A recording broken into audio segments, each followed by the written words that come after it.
가족끼리 돈 주고받다가 이거 몰라서 세금 폭탄 맞으신 분들 정말 셀 수 없이 많습니다. 그런데 더 무서운 건 그분들 대부분이 자기가 잘못하고 있다는 걸 몰랐다는 겁니다. 나는 그냥 자녀한테 생활비 보낸 건데요. 손주 용돈 준 건데 이게 왜 문제예요?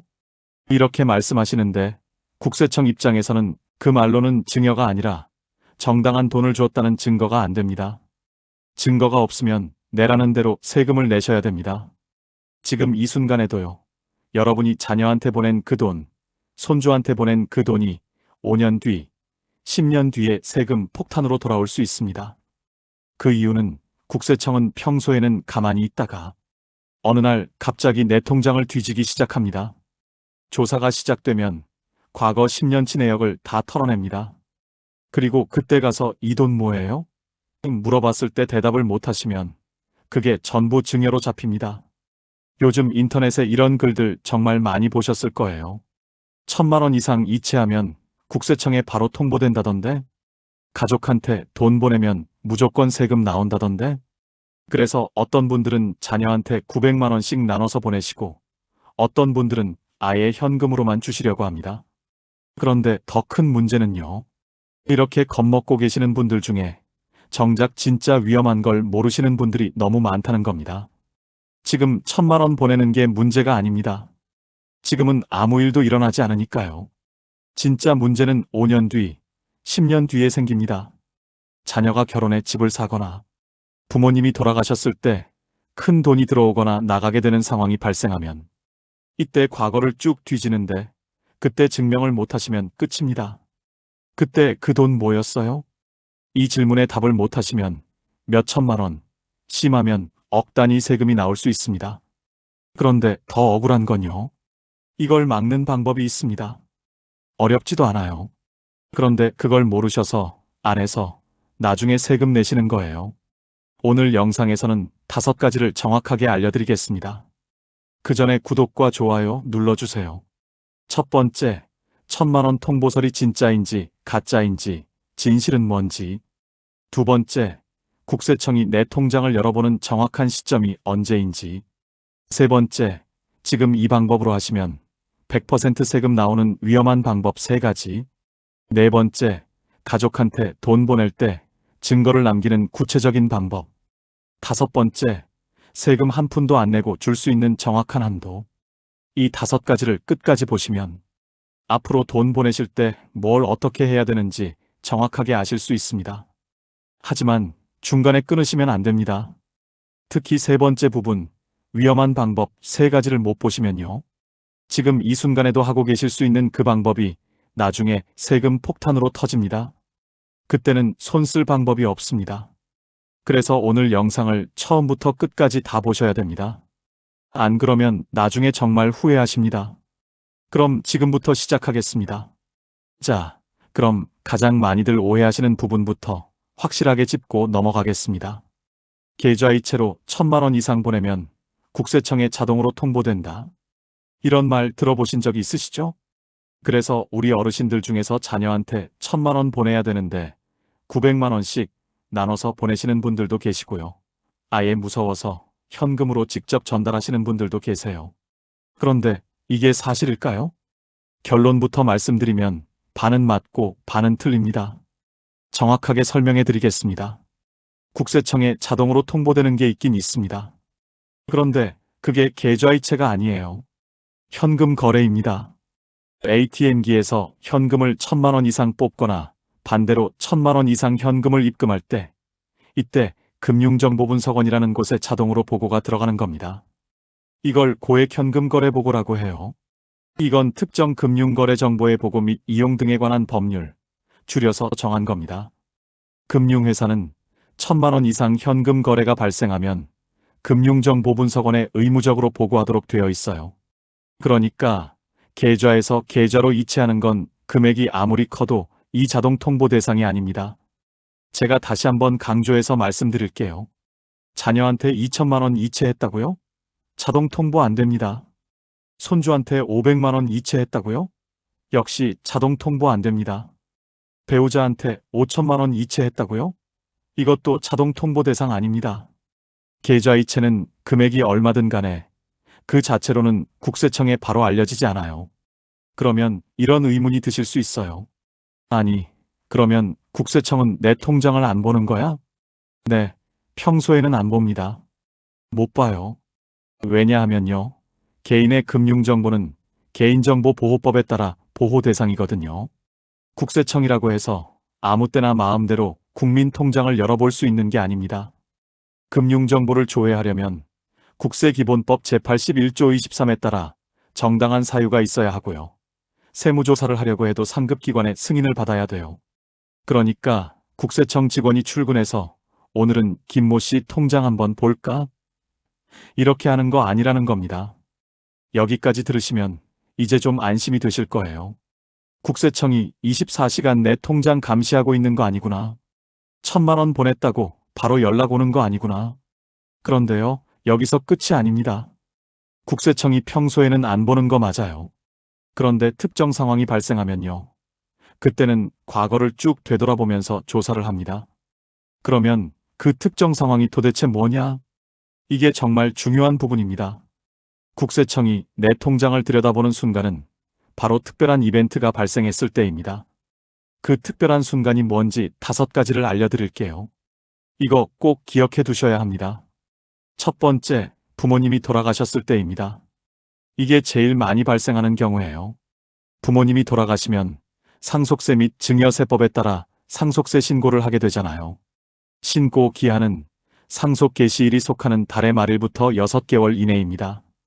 이때 국세청에서 뭘 하냐면요.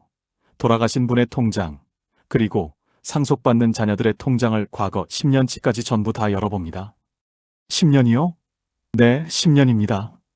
상속세 및 증여세법 제13조에 보면 상속 개시일 전 10년 이내에 피상속인이 상속인에게 증여한 재산은 상속재산에 가산하도록 되어 있거든요. 그래서 10년 동안 자녀한테 보낸 돈, 손주한테 보낸 돈, 며느리한테 보낸 돈, 사위한테 보낸 돈, 이런 것들을 다 확인합니다. 도대체 뭘 확인할까요?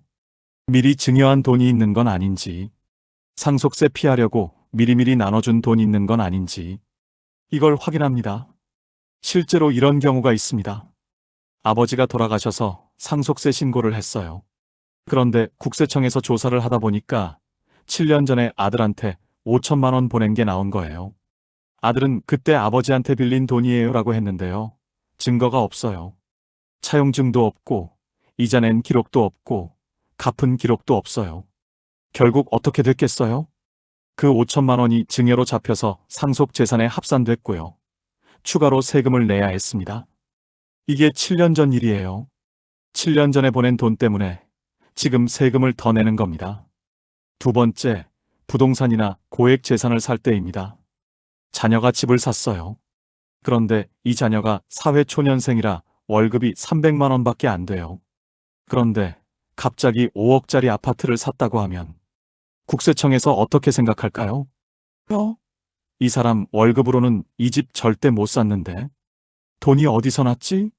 이렇게 의문을 갖고 자금 출처 조사라는 게 들어옵니다. 국세기본법 제81조 23에 따라 재산 취득자금의 출처를 조사할 수 있거든요.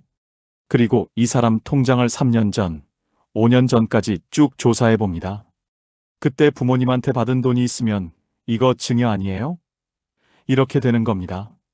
요즘 특히 신혼부부들이 이거 많이 당해요. 결혼하면서 전세금 들어가야 되잖아요. 전세금이 3억, 4억 하는데 신혼부부가 그 돈을 어디서 마련하겠어요? 부모님한테 도움받으시는 분들 많잖아요. 그런데 이게 자금 출처 조사의 주요 타깃이 됩니다. 전세금 4억 중에서 2억은 부모님한테 받은 거 아니에요? 이렇게 나오는 거예요. 세 번째, 고액 현금 거래가 있을 때입니다. 아까 말씀드렸잖아요. 현금 1,000만 원 이상 입출금하면 금융정보분석원에 자동 보고된다. 이게 바로 신호탄이 될 수 있어요. 현금 거래가 포착되면 금융정보분석원에서 이거 좀 이상한데 라고 판단하면 국세청으로 정보를 넘깁니다. 특금법 제4조에 따라 금융정보분석원장은 불법 재산 또는 자금 세탁 등이 의심되는 경우 관계기관에 통보할 수 있습니다. 그러면 국세청에서 추가 조사를 시작할 수 있는 거예요. 네 번째, 고액 자산가의 경우 사후관리 기간입니다. 상속받은 재산이 30억 원을 넘는 고액 자산가분들 계시죠? 이런 분들은 상속세 신고가 끝났다고 해서 끝이 아닙니다. 국세청에서 신고 후 5년 동안 사후관리를 합니다. 이 기간 동안에 상속받은 자녀의 자산이 갑자기 확 늘어나거나 의심스러운 거래가 발생하면 정밀 세무조사가 다시 시작될 수 있어요. 다섯 번째, 사업장 세무조사에서 파생되는 경우입니다. 부모님이 사업을 하고 계시다가 사업장 세무조사를 받으시는 경우가 있잖아요. 매출 누락이 있다든지 뭔가 의심스러운 게 있어서요. 이때 국세청에서 자금 흐름을 쫓다 보면 이 돈이 자녀한테 갔네 이렇게 되면서 가족 계좌까지 조사가 확대될 수 있습니다. 자, 5가지를 말씀드렸는데요. 정리하자면 이렇습니다. 국세청은 평소에 우리 통장을 감시하고 있는 게 아니에요. 하지만 집을 사거나 부모님이 돌아가시거나 이런 특별한 일이 생기면 그때 과거를 쭉 되짚어 봅니다. 그러니까 중요한 건 지금 당장 안 걸렸다고 해서 안전한 게 아니라는 겁니다. 5년 뒤에, 10년 뒤에 이 돈 뭐예요? 라고 물어볼 수 있다는 거예요. 그때 대답을 못하면 세금을 내야 됩니다. 그런데 여기서 하나 더 정말 중요한 걸 알려드려야 합니다. 이걸 모르시면 나중에 정말 억울한 일을 당하실 수 있어요. 그때 가서 이 돈 뭐예요? 라고 물어봤을 때 대답을 못하면 세금을 내야 된다. 그런데 여기에 함정이 하나 더 있습니다. 국세청이 어떤 기준으로 물어보느냐, 이게 문제예요. 세법에는 가족 간의 돈 거래는 일단 증여로 본다. 는 증여 추정의 원칙이 있습니다. 상속세 및 증여세법 제2조 제3항에서 타인으로부터 무상으로 받은 재산 또는 이익을 증여재산으로 규정하고 있고요. 실무적으로는 가족 간 금전 이동이 있으면 일단 증여로 추정합니다. 어려운 말 같지만 쉽게 설명해 드릴게요. 내가 자녀한테 1,000만 원을 보냈어요. 그러면 국세청은 어떻게 생각하느냐? 묻지도 따지지도 않고 일단 이거 증여예요 라고 보는 겁니다. 왜 보냈어요? 라고 물어보지 않습니다. 그냥 가족한테 돈 갔으니까 증여라고 보는 거예요. 그러면 내가 아니에요. 이건 빌려준 거예요. 또는 이건 생활비예요 라고 해명을 해야 되거든요. 그런데 여기서 정말 중요한 포인트가 있습니다. 이걸 증명할 책임이 나한테 있습니다. 국세청이 이게 증여라는 걸 우리가 증명해 드릴게요 라고 하는 게 아니라 내가 이건 증여가 아니에요 라고 증명해야 합니다. 이게 완전히 반대잖아요. 보통은 의심하는 쪽에서 증명해야 되는 거 아니에요? 그런데 세법에서는 가족 간의 돈 거래에 대해서는 받은 쪽에서 이건 증여 아니에요를 증명하도록 되어 있어요. 이게 국세기본법 제15조 실질과세 원칙과 맞물려서 적용되는 겁니다. 그러면 내가 증명을 못하면 어떻게 되느냐? 이건 빌려준 거예요. 증거 없으면 인정 안 됩니다. 이건 생활비예요. 증거 없으면 인정 안 됩니다. 이건 아버지 심부름해서 대신 쓴 거예요. 증거 없으면 인정 안 됩니다. 결과는 억울해도 증여세를 내야 됩니다. 그러니까 돈이 오간 목록을 기록해 두셔야 합니다. 세무조사라는 게 5년 뒤에 올 수도 있고 10년 뒤에 올 수도 있어요. 10년 전에 보낸 돈에 대해서 이 돈 뭐예요? 라고 물어보는데 10년 전 일을 어떻게 기억하겠어요? 기억이 안 나잖아요. 그런데 기록이 있으면요. 여기 보세요. 메모에 다 적어놨잖아요. 영수증도 있고요. 이렇게 보여드릴 수 있는 거예요. 기록이 없으면 증명을 못하고요. 증명을 못하면 세금을 내는 겁니다. 지금부터는 꼭 기록을 남겨두세요. 자, 이제 우리 시니어님들이 잘못 알고 계시는 것들, 이거 잘못 알고 계시면 큰일 나는 것들을 3가지 알려드리겠습니다.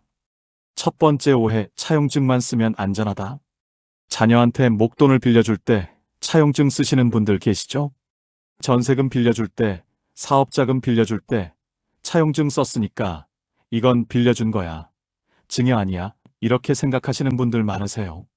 그런데요, 차용증만 쓴다고 안전한 게 아닙니다. 국세청은 차용증이라는 종이 쪼가리를 보는 게 아닙니다. 실제로 이자가 오고 갔는지, 실제로 원금을 갚았는지 이 기록을 봅니다. 차용증을 아무리 멋지게 써놨어도요.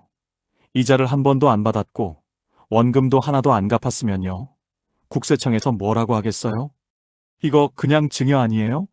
빌려준 척한 거 아니에요? 서류만 만들어 놓은 거 아니에요? 이렇게 나옵니다. 그리고 증여세를 부과해요. 실제로 국세심판원 결정례를 보면요. 차용증은 있지만 이자, 지급 없이 장기간 방치된 경우 증여로 보는 사례가 많습니다.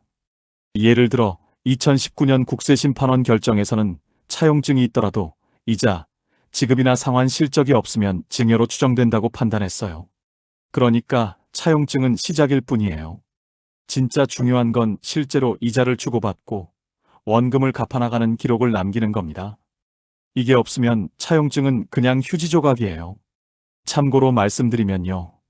소득세법 시행령 제89조에서는 특수관계인 간 금전 대차 시 적용되는 이자율 기준을 정하고 있습니다.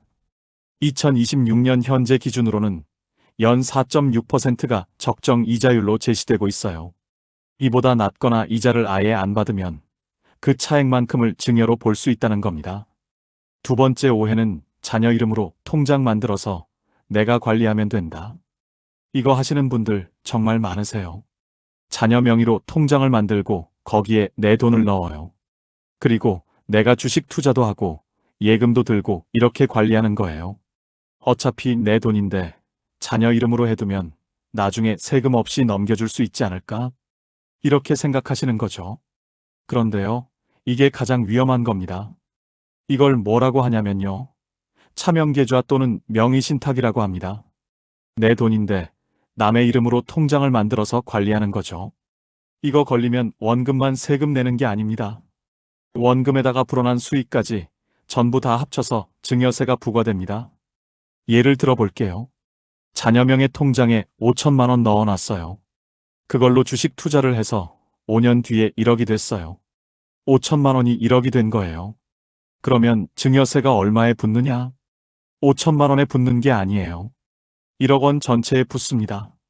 불어난 5천만 원 수익까지 다 증여로 보는 거예요. 왜냐하면요. 처음에 5천만 원을 넣을 때 제대로 증여 신고를 안 했으니까요.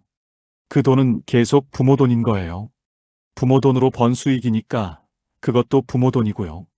결국 1억 전체를 나중에 자녀한테 준 걸로 보는 겁니다. 상속세 및 증여세법 제41조 2에 보면 명의신탁 재산의 증여 의제 규정이 있습니다. 실제 소유자와 명의자가 다른 경우 명의를 빌린 시점에 증여한 것으로 봐요. 그리고 2007년 이후부터는 명의신탁 증여세율이 30%로 중과됩니다. 일반 증여세율보다 훨씬 높아요. 그러면 올바른 방법이 뭐냐? 제대로 증여 신고를 먼저 하시는 거예요. 그 다음에 자녀가 그 돈을 운용하게 하시는 거예요. 증여 신고를 하면 그 돈은 깨끗한 돈이 됩니다. 자녀 돈이 되는 거예요. 그 돈으로 자녀가 투자해서 10배가 불어나도요. 그건 자녀가 번 거예요. 세금 없습니다. 순서가 중요합니다. 신고 먼저, 운용은 자녀가. 이 순서 꼭 기억해 주세요. 세 번째 오해는 생활비는 얼마를 줘도 괜찮다. 생활비, 용돈, 교육비, 이런 건 증여세 안 내도 된다고 들으셨죠? 맞아요. 사회통념상 인정되는 범위 내에서는 비과세입니다. 상속세 및 증여세법 제46조 제5호에서 사회통념상 인정되는 이재구호금품, 치료비, 피부양자의 생활비, 교육비 등은 증여세 과세가액에 산입하지 않는다고 되어 있어요. 그런데 여기에 조건이 있습니다. 조건 첫 번째는 실제로 그 용도로 써야 됩니다. 생활비로 받았으면 생활비로 써야 돼요. 교육비로 받았으면 교육비로 써야 되고요. 그런데 만약에요.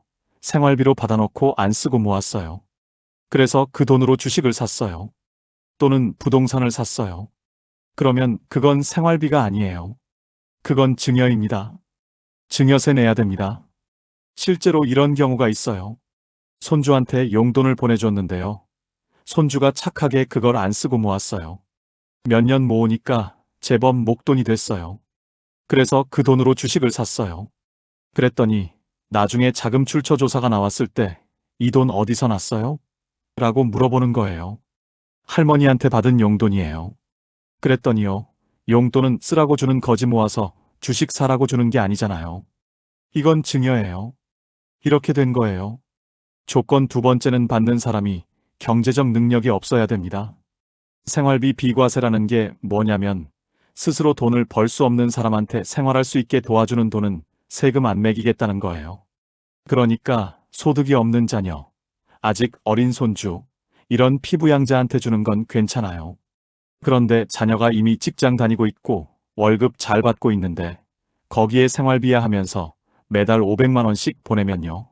그건 생활비로 인정 안 될 수 있어요. 왜냐하면요. 그 자녀는 본인 월급으로 생활할 수 있는 사람이니까요. 부모가 생활비를 줘야 할 이유가 없으니까요. 그러면 이건 그냥 증여로 볼 수 있다는 겁니다. 국세청 예규를 보면 부양의무자가 부양의무를 이행하기 위해 지급하는 생활비만 비과세 대상이라고 명시하고 있어요. 부양의무가 없는데 주는 돈은 생활비가 아니라 증여라는 겁니다. 자, 세 가지 오해를 말씀드렸습니다. 차용증만 쓰면 된다?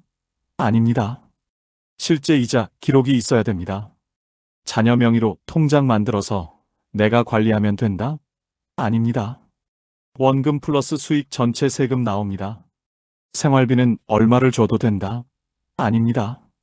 실제로 그 용도로 써야 되고 받는 사람이 피부양자여야 됩니다. 이거 꼭 기억해 주세요. 자, 그러면 가족한테 돈 보내실 때 어떻게 해야 안전할까요? 지금부터 구체적인 방법 3가지를 알려드리겠습니다. 이게 오늘 영상에서 가장 중요한 부분이에요. 꼭 기억해 주시고 실천해 주세요. 첫 번째 방법은 송금할 때 메모를 구체적으로 남기세요. 계좌 이체하실 때 보면요. 받는 사람한테 보내는 메모 적는 칸이 있습니다. 이걸 활용해서 돈 보내는 이유를 꼭 적어 두셔야 합니다. 그런데요. 그냥 대충 적으시면 안 돼요. 구체적으로 적으셔야 합니다. 제가 예를 들어 드릴게요. 손주 등록금 보내실 때요. 학비라고만 적으시면 안 돼요. 손주 5대학교 등록금 2026년 1학기 이렇게 적으세요. 부모님 병원비 대신 내드릴 때요. 병원비라고만 적으시면 안 돼요. 부모님 디스크 수술비 대납 5병원 이렇게 적으세요. 자녀한테 생활비 보내실 때요. 용돈이라고만 적으시면 안 돼요. 2026년 3월 생활비 이렇게 적으세요. 돈을 빌려주실 땐 아무것도 안 적으시면 절대 안 됩니다. 전세금 대여 차용증 별도 있음 이렇게 적으세요. 이자 받으실 때요. 역시 꼭 적으셔야 돼요. 2026년 3월분 이자 또는 차입금 이자 이렇게요. 왜 이렇게 구체적으로 적어야 되냐면요. 나중에 국세청에서 이 돈 뭐예요? 라고 물어봤을 때요. 여기 보세요. 메모 확인해 보세요. 적어놨잖아요 라고 보여드릴 수 있거든요. 이 메모가 도서관에서 책 제목 같은 거예요. 도서관에 책이 수천 권, 수만 권 있는데 책 제목이 없으면 어떻게 될까요? 내가 원하는 책을 못 찾죠. 통장도 마찬가지예요. 거래 내역이 수백 개, 수천 개 쌓여 있는데요. 메모가 없으면 이게 뭔 돈인지 알 수가 없어요. 메모가 제목이에요. 제목이 있어야 나중에 이건 등록금이었구나. 이건 병원비였구나. 이걸 찾을 수 있는 겁니다. 2026년 현재 대부분의 은행 앱에서는 송금할 때 메모 기능을 지원합니다. 카카오뱅크, 토스, 국민은행, 신한은행 등 주요 은행 앱 모두 최대 20자에서 30자까지 메모를 남길 수 있어요. 두 번째 방법은 큰 돈 빌려주실 때는 차용관계를 제대로 만드세요. 자녀한테 전세금이나 사업자금 같은 목돈을 빌려주실 때가 있으시잖아요. 이럴 때는 그냥 보내지 마시고 제대로 된 차용관계를 만드셔야 합니다. 먼저 차용증을 쓰셔야 하는데요. 아무렇게나 쓰시면 안 되고 필수로 들어가야 할 내용이 있어요. 차용증 필수 항목은 1. 빌려주는 사람과 빌리는 사람의 이름, 주민등록번호. 2. 빌려주는 금액 숫자로도 적고 한글로도 적으세요. 5천만 원금 5천만 원 정 이렇게요. 3. 이자율 2026년 기준 소득세법 시행령에서 정한 적정 이자율 4.6%를 참고하세요. 4. 이자 지급일 매월 며칠에 준다. 이렇게. 5. 원금 상환 방법과 만기일. 6. 작성 날짜와 양쪽 모두 차필 서명. 여기서 정말 중요한 거 말씀드릴게요. 차용증 쓴다고 끝이 아닙니다. 차용증은 시작일 뿐이에요. 진짜 중요한 건 실제로 이자를 주고받는 기록을 남기는 겁니다. 차용증에 매달 15일에 이자 준다고 적었으면요. 진짜로 매달 15일에 이자를 이체하셔야 해요. 그리고 이체하실 때 메모에 2026년 3월분 이자 이렇게 적으시는 거예요. 이 기록이 있어야 국세청에서 이건 진짜 빌려준 거구나 라고 인정합니다. 반대로 이 기록이 없으면요. 차용증이 있어도 이거 그냥 서류만 만들어 놓은 거 아니에요? 라고 합니다. 그리고 원금도 갚아나가는 기록이 있으면 더 좋아요. 만기에 한꺼번에 갚는 것도 가능하지만요. 중간중간에 조금씩이라도 원금을 갚는 기록이 있으면 신뢰도가 훨씬 높아집니다. 예를 들어서 5천만 원 빌렸는데 매년 1,000만 원씩 갚겠다 이렇게 하시고요. 실제로 매년 1,000만 원씩 이체하시면서 원금 상환 1차분 이렇게 메모 남기시는 거예요. 이렇게 해두시면 나중에 국세청에서 이건 진짜 대차 거래구나 라고 인정할 수밖에 없습니다. 참고로 금액이 크시면요. 1억 원 이상 같은 경우에는 공증 받아두시는 것도 좋아요. 공증은 가까운 공증인가 사무실이나 법무사 사무실에서 받으실 수 있고요. 공증 비용이 한 10만 원에서 15만 원 정도 드는데요. 이게 나중에 억울한 세금 막아주는 보험이 될 수 있습니다. 세 번째 방법은 증빙 자료를 철저히 보관하세요. 메모만 적어 놓는다고 100점이 아니에요. 실제로 그 용도로 썼다는 증거가 있어야 합니다. 이게 바로 3박자 매칭이에요. 송금 내역, 메모 영수증. 이 세 개가 다 맞아떨어져야 100점짜리 소명이 되는 겁니다. 예를 들어 볼게요. 등록금 보내셨으면 등록금 고지서 보관해 두세요. 병원비 대신 내드렸으면 병원비 영수증 보관해 두세요. 돈 빌려주셨으면 차용증 원본 보관해 두세요. 이자 받으신 기록, 원금 갚은 기록 다 보관해 두세요. 그런데 여기서 중요한 게 있어요. 종이로 보관하시면 안 됩니다. 왜냐면요. 상속세 조사는 10년 전 기록까지 봅니다. 10년 동안 종이 영수증을 보관하시겠어요? 잃어버리기도 하고 바래지기도 하고 찾기도 힘들잖아요.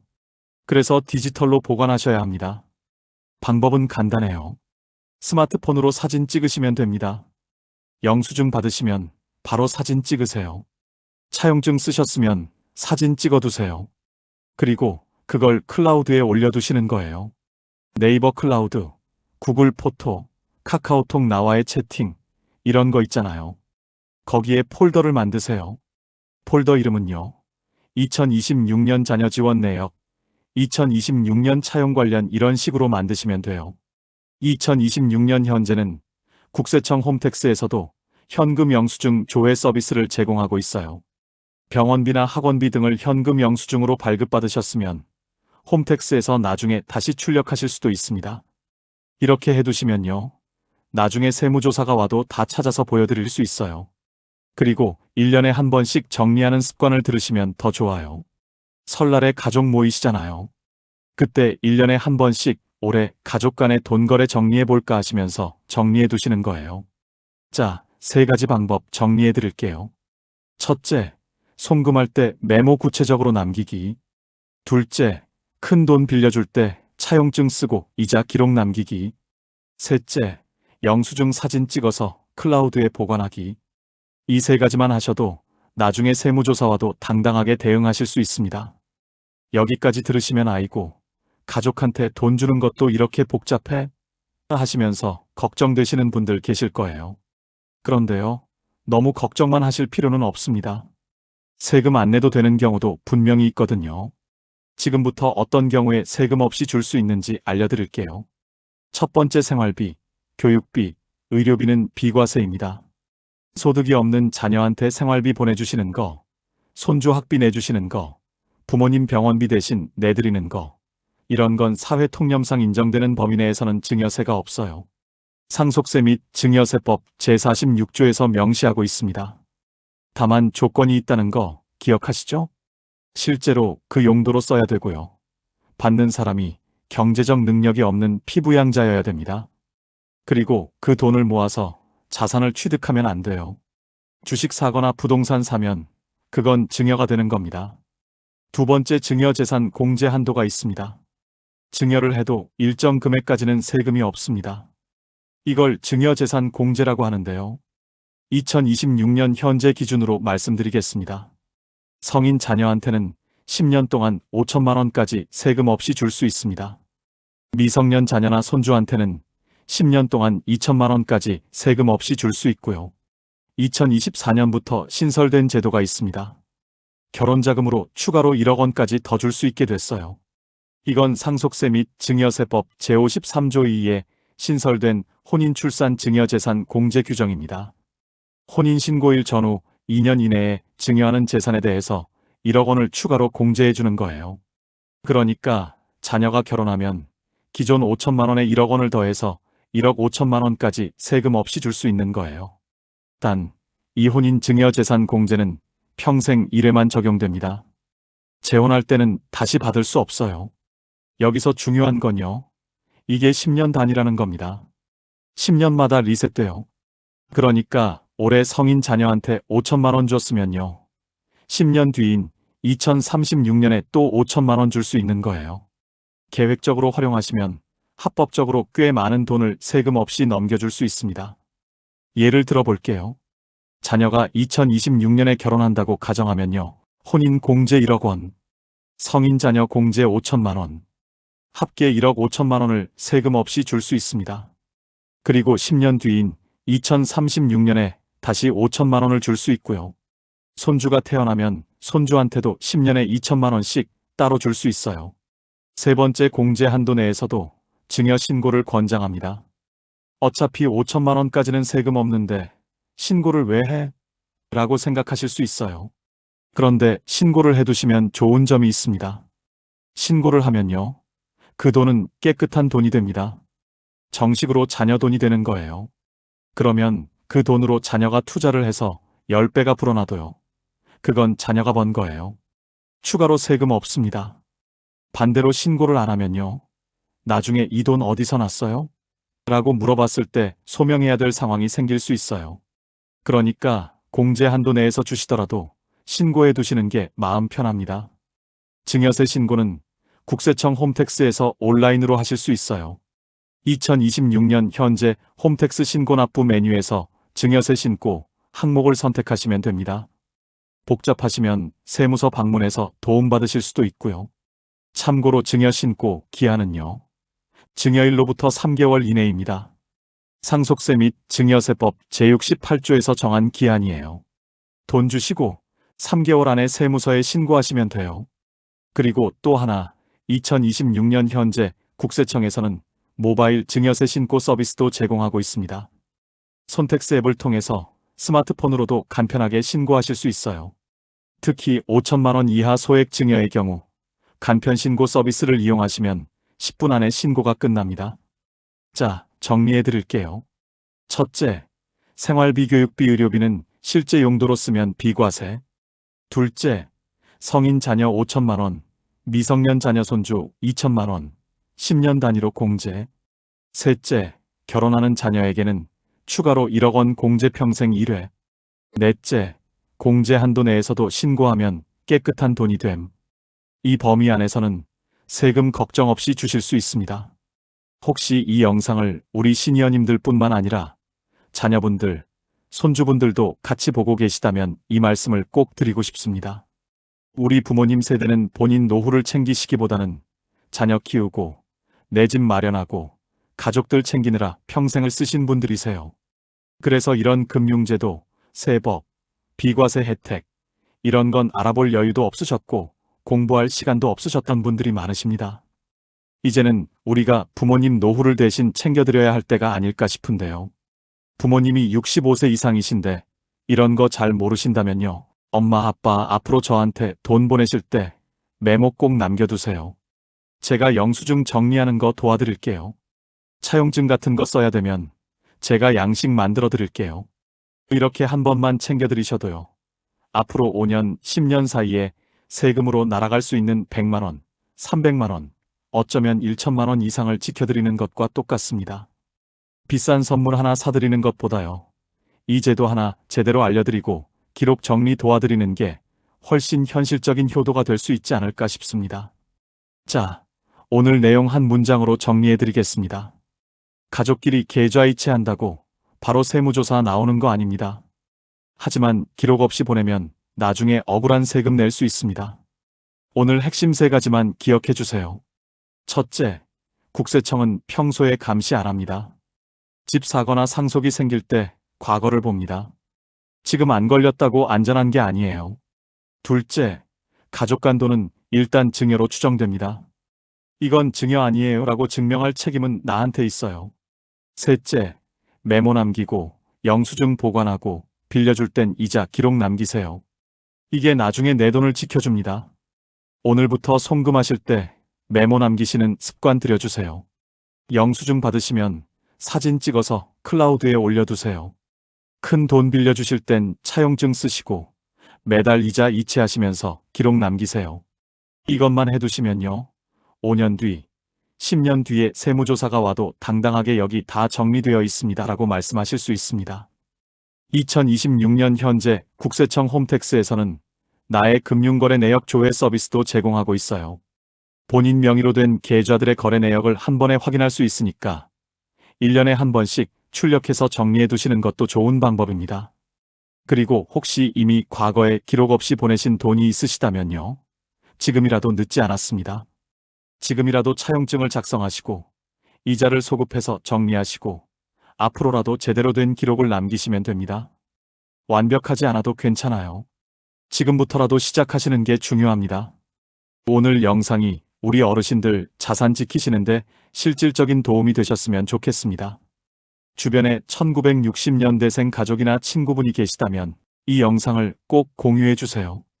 여러분이 이 영상을 보고 혜택을 받으셨다면 다른 분들도 같은 혜택을 받을 수 있도록 도와주세요. 공유 버튼 한번 누르는 것만으로 누군가의 노후가 달라질 수 있습니다. 구독과 좋아요도 꼭 눌러주세요. 구독을 해두시면 앞으로 새로운 정보가 나올 때마다 바로 알려드립니다. 2026년에도 제도가 계속 바뀝니다. 새로운 소식을 놓치지 마세요. 슬기롭게는 여러분의 노후가 행복하기를 진심으로 응원합니다.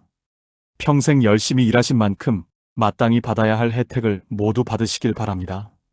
오늘도 끝까지 함께 해주셔서 감사합니다. 다음 영상에서 또 만나겠습니다. 건강하세요.